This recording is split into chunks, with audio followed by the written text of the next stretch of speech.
Hi friends, welcome to my channel. இன்றைக்கி இஃபா chicken எப்படி பண்ணுறதுன்னு பார்க்கலாம். அதுக்கு சிக்கன் மேரினேட் பண்ணுறதுக்கு ஃபஸ்ட்டு மிக்சிங் பவுலில் எடுத்துக்கலாம். அதில் கொஞ்சோண்டு டர்மரிக் பவுடர் எடுத்துப்போம். அப்புறம் 1 ஸ்பூன் மிளகாய் பொடி எடுத்துக்கலாம்.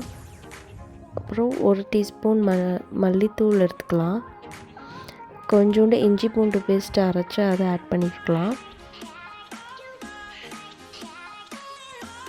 அப்புறம் கொஞ்சம் ஜீரகப்பொடி ஆட் பண்ணிக்கலாம்.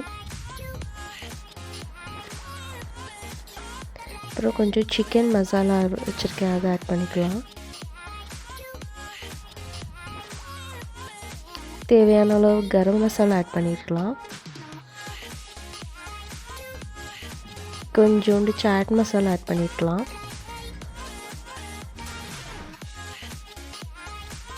தேவையான அளவு உப்பு போட்டுக்கலாம்.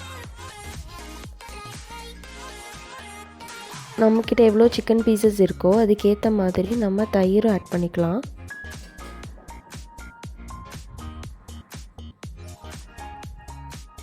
இப்போ இதை நல்லா மிக்ஸ் பண்ணிக்கலாம்.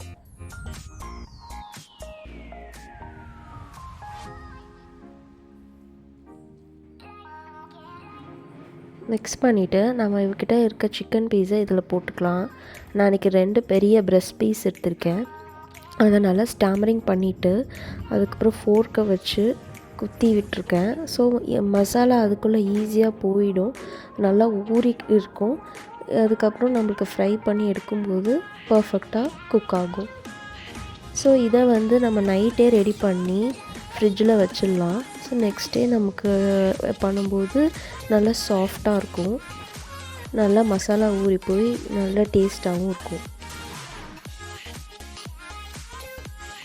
லாஸ்ட்டாக கொஞ்சோண்டு லெமன் ஆட் பண்ணிக்கலாம். இதெல்லாம் மிக்ஸ் பண்ணி ஓவர் நைட் நம்ம ஃப்ரிட்ஜில் வச்சுக்கலாம். ஸோ நெக்ஸ்ட் டே லஞ்சுக்கு நம்ம அது ரெடி பண்ண போகிறோம். ஸோ அதுக்கு தேவையான மயோனைஸ் ரெடி பண்ணுறதுக்கு நம்ம 3 பாயில்டு எக்ஸ் ரெடி பண்ணி வச்சுருக்கோம். அதை மிக்ஸி ஜாரில் போட்டுக்கலாம். அதுக்கப்புறம் ஒரு 2-3 பல் பூண்டு ஆட் பண்ணிக்கலாம். அதுக்கப்புறம் கொஞ்சம் பெப்பர் பவுடர் போட்டுக்கலாம்.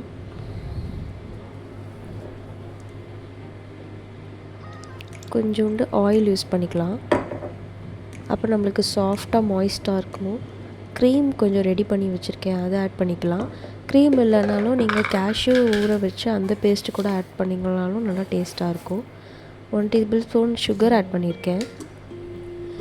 கொஞ்சோண்டு சால்ட் ஆட் பண்ணுறேன்.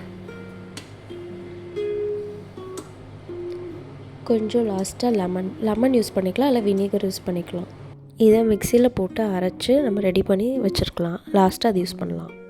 இப்போ கடாயில் எண்ணெய் ஊற்றிருக்கோம். எண்ணெய் ஹீட் ஆனோடனே நம்ம ஃப்ரிட்ஜில் வச்சுருந்தோம்ல அந்த கோட் பண்ண மசாலா, கோட் பண்ண சிக்கன், அதை எடுத்து இது கடாயில் போட்டுடலாம்.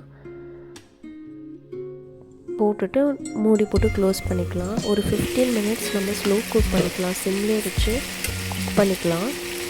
15 மினிட்ஸ்க்கு அப்புறம் ஒரு சைட் குக் ஆகிருக்கும், நம்ம இன்னொரு சைட் திருப்பி போட்டுக்கலாம்.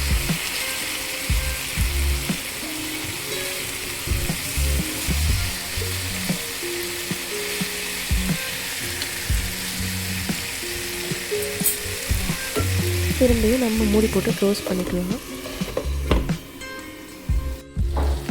ஸோ குக் ஆகிடுச்சு. நம்மளுக்கு குக்காக 2 சைடும் நல்லா ஈவனாக குக் ஆகிட்ட உடனே நம்ம ரெடி பண்ணி வச்சுருந்த மயோனைஸை மேலே நம்ம ஆட் பண்ணிக்கலாம். நம்மளுக்கு எவ்வளோ வேணுமோ அவங்களுக்கு ஏற்ற மாதிரி ஃபுல்லாக கவர் ஆகிற மாதிரி போட்டிருந்தீங்கன்னா நம்மளுக்கு அது மாய்ஸ்டாக இருக்க மாதிரி இருக்கும் சாப்பிடும்போது. இது கோட் பண்ண அப்புறம் ஒரு 5 மினிட்ஸ் நம்ம சிம்மில் வச்சுட்டு எடுத்துட்டு நம்மளோட இஃபா சிக்கன் ரெடி ஆகிடும். இதை நம்ம பிரியாணி கூட இல்லை சப்பாத்தி கூடயோ தொட்டு சாப்பிட்லாம்.